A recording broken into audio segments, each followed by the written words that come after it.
ज्या लिंबूच्या झाडापासून मला 12ही महिने भरपूर लिंबू मिळतात ना, त्याच लिंबूच्या झाडाचं नवीन कलम कसं तयार केलं पहा. एक पेन्सिलच्या आकाराची हेल्दी ब्रँच कट केली.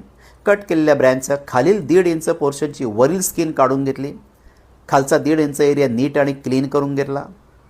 त्याच्यावरती अलोव्हेरा म्हणजे कोरफडीची छानपैकी कोटिंग दिली. अलोव्हेरा हे अँटी फंगल अँटी इन्फेक्शनचं छान काम करतं. त्या ब्रँचवरच्या एक्स्ट्रा ब्रँचेस कट केल्या.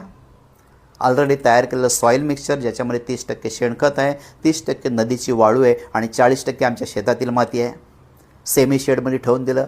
आणि 30 दिवसानंतरचा हा रिझल्ट पहा.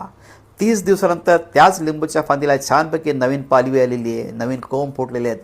याचाच अर्थ लिंबूच्या मदर प्लॅन्टच्या फांदीपासून कोणतीही किचकट प्रोसेस न करता नवीन लिंबूचं कलम तयार करता येऊ शकतं.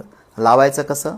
1 फूट बाय 1 फूटचा खड्डा खणला, त्याच्यामध्ये कुजलेला पालापाचोळा टाकला, कुजलेलं गाईचं शेण टाकलं, कडुलिंब आणि करंज या दोघांची पावडर टाकली जेणेकरून वाळवी लागू नये.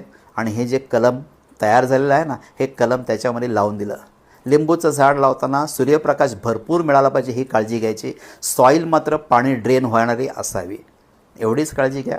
नर्सरीमध्ये जायची काही आवश्यकता नाही. आपल्याच झाडापासून नवीन प्लांट तयार करू शकतो.